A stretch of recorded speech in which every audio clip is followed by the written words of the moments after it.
अब इधर जो माता देवहूति है कपिल भगवान से अंतिम प्रश्न करती है और कहती क्या है कि हे प्रभु, देह और गेह में जो मनुष्य आसक्त हैं ऐसे मनुष्यों की क्या गति होती है। देह अर्थात शरीर और गेह अर्थात घर। जो लोग देह में और अपने घर में आसक्त हैं ऐसे लोगों की क्या गति होती है। ऐसे लोगों की क्या गति होती है। तब कपिल भगवान कहते हैं, गृहेषु कुटधर्मेषु दुःखतंत्रे स्वतंत्रितः कुर्वन् दुःख प्रतिकरम सुखवन् मन्यते गृही। गृहेषु कुटधर्मेषु दुःखतंत्रे स्वतंत्रितः। माता जी, जो व्यक्ति घर गृहस्थी के माया में फंसा हुआ है वे दुख प्रदान कर्मों में सदा लिप्त रहता है। ये अपने परिवार वाले का पोषण पालन करने के लिए अनेक प्रकार के उग्र कर्म करता है। हिंसा आदि वृत्तियों के द्वारा यह संपूर्ण जीवन अपने परिजन का पालन पोषण करता है।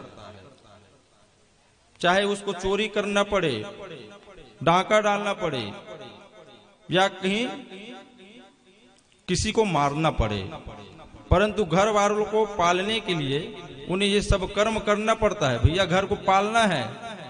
आज आदमी न जाने क्या क्या पालन कर रहे हैं। यहीं पास में मुर्गी फार्म लगा है, यहाँ बगल में मछली फार्म लगा है। तो पेट को पालने के लिए लोग क्या नहीं कर रहे हैं। देखिए, मेढक है, मेढक को खाने के लिए सर्प लगा है, सर्प को खाने के लिए नेवला लगा है, नेवला को खाने के लिए अन्य और जीव लगे हैं, शेर वगैरह। तो संपूर्ण संसार में प्रायः एक दूसरे के मृत्यु का सभी लोग कारण बने हुए हैं। माता जी, यदि यही परिजन जो संपूर्ण जीवन अपने घर का पालन पोषण करते हैं, यदि यही व्यक्ति अपने घर का पालन पोषण करने में असमर्थ हो जाते हैं, तब इसको घर वाले कैसे छोड़ देते हैं। तो जैसे किसान लोग बूढ़े बैल को छोड़ देते हैं, जब बैल बूढ़ा हो जाता है तो उसका कोई काम नहीं है, साइड हटाओ। ऐसी ही परिवार वाले उस माता पिता को साइड कर देते हैं क्योंकि पालन पोषण करने में असमर्थ हो गए। फिर भी उस मनुष्य को वैराग्य नहीं होता। अरे वृद्ध अवस्था के कारण उनका यह शरीर रुगुड़ पड़ जाता है, कम खाया जाता है, कम पिया जाता है, कम फिर उससे काम होने लगता है, परंतु इसे तनिक भी वैराग्य धारण नहीं होता। वृद्ध अवस्था के कारण इसकी जो है जठराग्नि मंद पड़ जाती है, उसका रूप बिगड़ जाता है, लाठी लेकर के चलता है। उसके बाद भी इस व्यक्ति को जो है तनिक भी वैराग्य नहीं होता। इस विषय में एक संत बड़ा ही अच्छा बात कहते हैं, थे दांत हाथी दांत सब मजबूत हिलने लग गए। थे दांत हाथी दांत सब मजबूत हिलने लग गए, जैसे गिरे छत की कड़ी एक एक करके गिरने लग गए। देखो बचपन में दांत कितना मजबूत होता है, एक मुटका मारोगे नहीं टूटेगा, लेकिन जैसे बुढ़ापा आता है ऑटोमेटिक ये गिर जाता है। खूटे गिरी दाढ़े गिरी 32 सिसारी गिर गई, मुख हो गया है पोपला पर तृष्णा नहीं बूढ़ी हुई। वृद्ध अवस्था के कारण उस व्यक्ति का समस्त दांत टूट गया है, परंतु भैया तृष्णा बूढ़ी नहीं हुई है। वो गया डॉक्टर के पास और दांत लगा करके आ गया, क्योंकि चना चबाना है, अभी उसको गन्ना चूसना है, अनेक प्रकार की इच्छाएं हैं। कहते हैं, आंखें हुई है धुंधली, पढ़ना पढ़ाना बंद है, नहीं पास तक का दिखता, अब दृष्टि इतनी मंद है।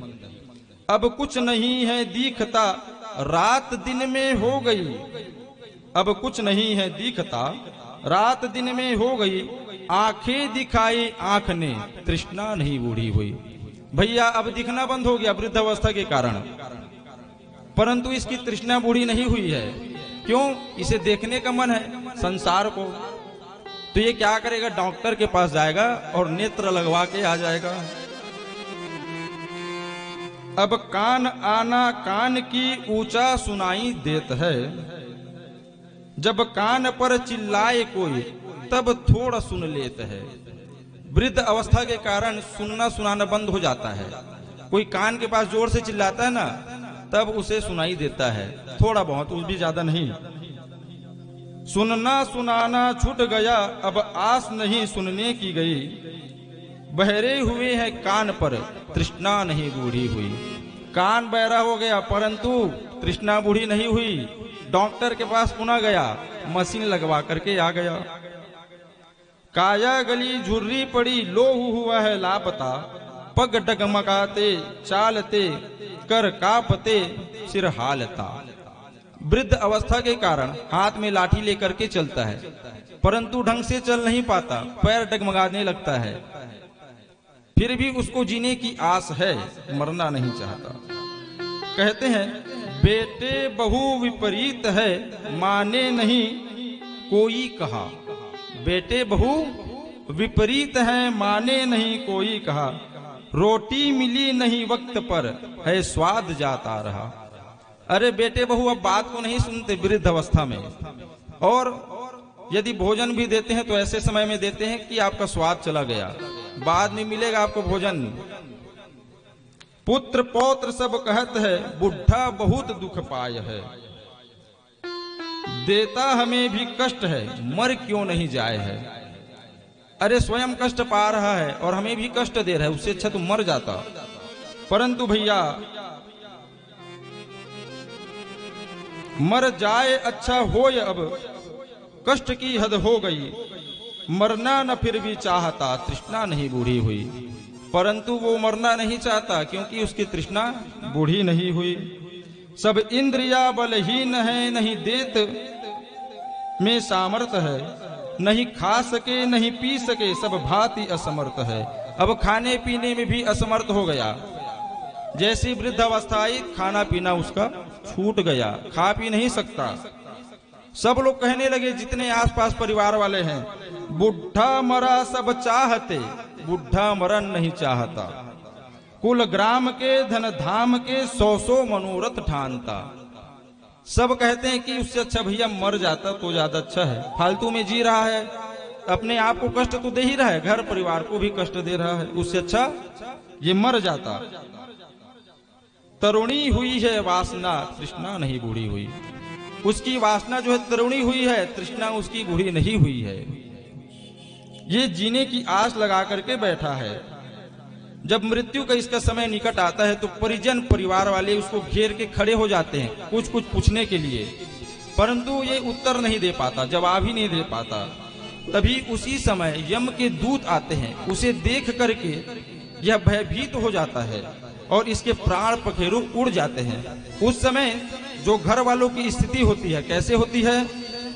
पेट पकड़ कर माता रोवे, बाह पकड़ कर भाई, लपट झपट कर तिरिया रोवे, हंस अकेला जाई। जब लग जीवे माता रोवे, बहन रोवे 6 मास, 13 दिन तक तिरिया रोवे, फिर करे घरवास। जब इसकी मृत्यु होती है तो जो परिवार वाले रहते हैं इनकी अवस्था कैसी होती है? तो पेट पकड़कर माता रोवे, माता जो है पेट को पकड़ करके रोने लगती है। बाह पकड़कर भाई, भाई जो होता है वह जो है बाह को पकड़ के रोने लगता है। लपट झपट कर तिरिया रोवे, जो पत्नी होती है वो लपट झपट करके रोने लगती है। मेरा सर्वस्व लूट गया, मेरा पति चला गया और हंस अकेला जाए। पर भैया जाने वाला जो जीव है वह तो अकेले ही जाएगा। 4 दिनों की प्रीति जगत में, 4 दिनों के नाते हैं।